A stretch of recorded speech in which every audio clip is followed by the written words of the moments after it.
dari Baby Huki di tahun 2024 ini. Semoga kerjasamanya semua berjalan lancar dan bisa memberikan dampak yang baik untuk produk dan bagi aku juga di sana. Kalau saya sekarang mungkin menggunakan empeng atau mungkin selektif.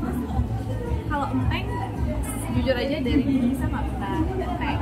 Cuma kalau dot ini memang dari dulu bisa pakai.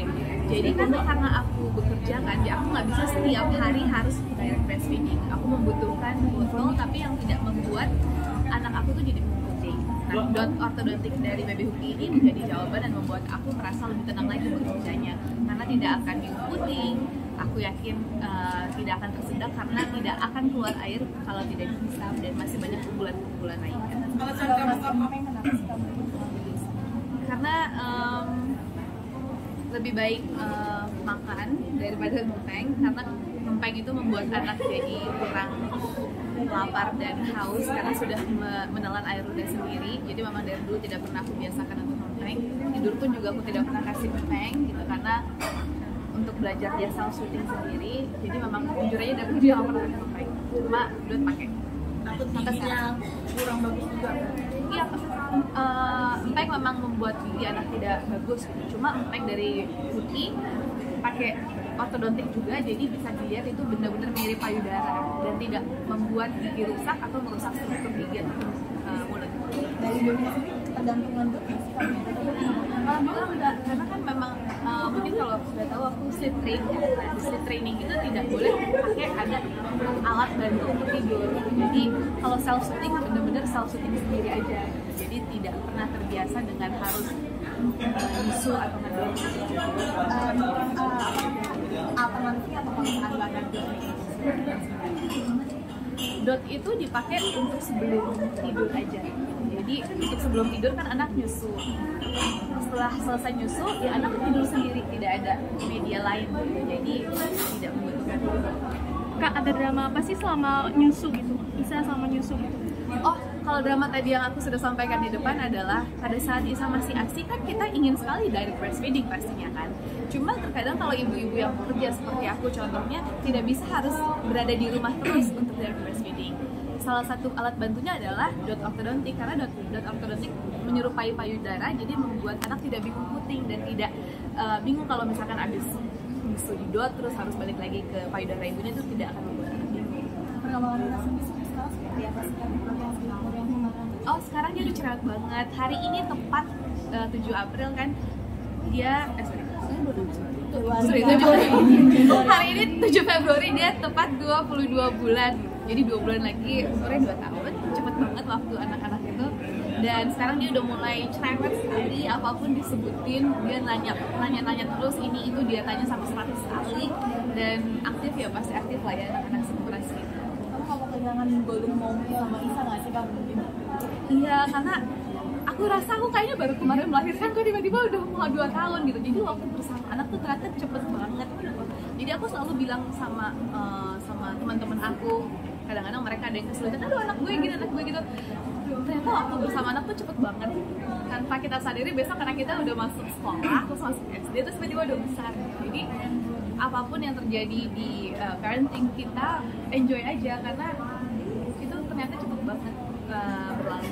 Beberapa tahun itu kamu sebagai kayak teman kayak Isa, apalagi kemarin di TikTok Kak Isa sampai kepalanya di basahan sendiri lucu banget. Seperti apa sih sekarang kelucuannya Baby Isa nih?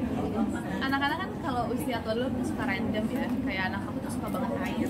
Jadi sering kali dia bilang ibu cuci tangan. Cuma pada saat kita tinggal dia cuci tangan, dia cuci seluruh kepalanya gitu. Jadi yang paling sering tuh setiap hari adalah ganti baju bisa 4-5 kali gitu. Dan apa ya, rumah berantakan pasti lah ya. Terus kalau lagi makan masih berantakan masih dan lain-lain. Cuma ya random things itu yang kayaknya nggak akan pulang lagi nantinya. Kau udah ada rencana untuk sapi nggak sih? Kalau bisa, Maksudnya tidak bisa, tidak susu lagi pas 2 tahun kan. Kalau 2 bulan lagi dia 2 tahun mungkin itu akan lepas susu semuanya. Mungkin susu akan ada pada saat jam makan. Udah diajarin gitu atau dikasih pengertian gitu dari sekarang atau gimana? Ini karena sebenarnya ya menyapih itu kan tidak menyusu pada saat mau tidur gitu kan. Nah, karena Isa sudah sleep training tadi, jadi dia tidak membutuhkan susu juga untuk tidur. Jadi otomatis sebenarnya saya tuh sudah tidak perlu menyapih lagi gitu. Cuma memang masih minum susu untuk sebelum tidur. Cuma nanti pada saat 2 tahun mungkin akan jadinya susunya pada saat jam. Jadi di umurnya yang sekarang sudah penasaran sama binatang. Kemarin kan Iya, dia suka banget sama binatang, makanya nenek-neneknya tuh paling suka kalau ngajak dia ke taman safari, terus ke akuarium gitu, karena dia suka banget sama ikan dan hewan-hewan. punya koleksi binatang nggak sih kan baby Isa? Banyak banget, jadi kalau Mbak masuk kamarnya Isa itu kayak tiba-tiba ada binatang banyak banget, dan nuansanya tuh nuansa safari, warna-warnanya juga, wallpapernya juga. Mungkin menjadi simpilis sama adik sendiri nih, seperti apa sih? Aku Iya, alhamdulillah banget kita punya anak tuh nggak jauh beda umurnya, cuma beda 4 bulan. Jadi anak-anak kita bisa grow up bareng. Aku pun juga sering sharing sama adik aku. Tapi sendiri kalau stimulasi Isa, Mas Niki dan suami kalau mau stimulasi baby Isa tuh pakai apa sih? Apakah melibatkan juga profesional atau cukup mainan dan buku? Dari semua dokter anak kebanyakan yang aku konsultasi ya tanya, ternyata mainan terbaik itu adalah main bersama orang tuanya pastinya, dan mainan terbaik adalah buku. Jadi sering banget kita baca buku, kapanpun dia mau baca buku, dan dia sekarang suka banget baca buku. Dan mainan sesimpel kayak cuma numpukin gelas aja tuh lebih baik daripada mainan yang kita harus beli mahal-mahal gitu. Jadi sebenarnya main bersama orang tuanya adalah yang anak butuhkan gitu. Jadi spend time sama anak minimal 1 hari itu cuma 30 menit aja. Cuma 30 menit itu sangat berkualitas, nggak ada handphone atau distraksi lain. Jadi bener-bener one on one gitu sama orang tua. Kalau pandangan Niki tentang stimulasi, kan banyak orang tua yang harus mau nggak mau ngasih anaknya gadget atau tontonan YouTube ataupun YouTube Kids gitu. Itu pandangan Niki gimana? Ya, kadang orang tua pasti butuh bantuan lah ya. Kadang-kadang aduh sudah bingung harus gimana cara nenangin anaknya, terus kerjaan banyak, jadi mau nggak mau harus kasih screen time. Cuma itu adalah option paling terakhir kayaknya gitu. Selagi masih banyak option dan belum sampai ke situ, kayaknya jangan kasih screen time dulu deh. Berarti ini kan banyak juga para orang tua yang bisa dibilang terinspirasi dengan cara kamu parenting kepada baby Isa. Mungkin dirimu sendiri menanggapinya? Enggak lah, aku malah yang terinspirasi dari semua ibu-ibu hebat Indonesia. Dari Mbak udah pada punya anak belum? Enggak juga. Yang ini saya terinspirasi dari Mbak juga gitu. Karena di sosial media kan banyak sekali perempuan-perempuan hebat yang membagikan bagaimana cara parentingnya, hebatnya mereka setiap hari bangun pagi, nyuci, nyapu, ngepel dan lain-lain. Itu aku terinspirasi dari mereka. Aku merasa mereka aja bisa melakukan pekerjaan rumah dan ngurus anak, ngurus suami. Masa aku yang cuma harus bekerja lalu aku ngurus anak dan ngurus suami, aku nggak bisa gitu. Jadi aku malah terinspirasi dari mereka. Kamu bisa masuk sendiri, apalagi kan mungkin anak nggak beda jauh gitu. Banyak kasih hal-hal yang kalian dulu pernah nggak lakuin, tapi mungkin punya anak kalian bisa lakuin gitu. Masak bareng. Masak bareng nggak bisa masak, jujur aja nih kita ibu-ibu nggak bisa masak. Jadi mungkin bisa dilihat di YouTube, aku memang jadi kayaknya jadi dagelan aja kalau lagi kita masak. Cuma kita lebih sering sharing tentang anak-anak, terus kayak dokter anak mana yang bagus, produk-produk anak mana, produk-produk baby apa yang cocok untuk anak kamu. Jadi itu lebih ke anak mami nggak sih kan dulu sama adik sendiri? Dulu anak mami banget, sampai sekarang sih anak mami ya. Sampai sekarang masih selalu membutuhkan mami untuk membantu menjaga anak. Niki, sebentar lagi kan baby Isa kan 2 tahun ya. Iya. Mungkin apa yang akan kamu ajarkan lagi? Kemarin kan sempat diajarin yang namanya kunci, gembok gitu. Sekarang apa yang akan kamu ajarkan lagi ke baby Isa? Apa ya?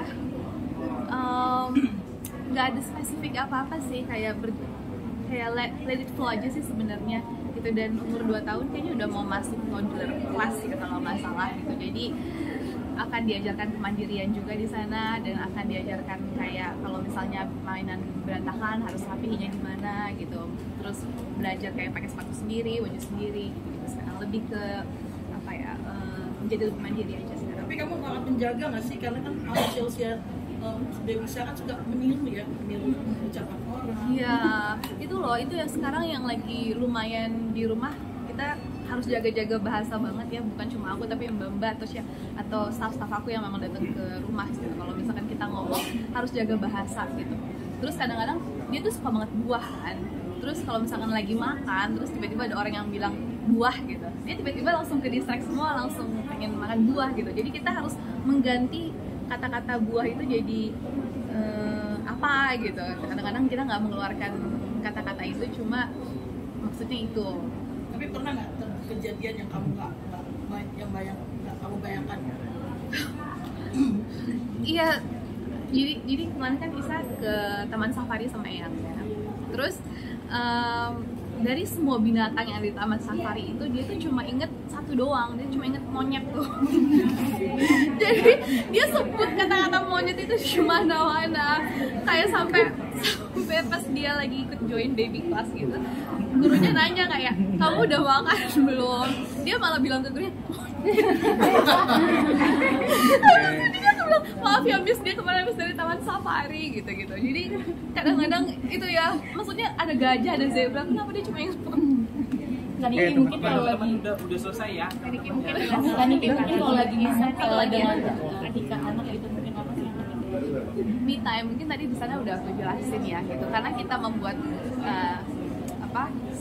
suatu rutinitas yang konsisten. Jadi kita tahu nih kita bisa me time-nya jam berapa.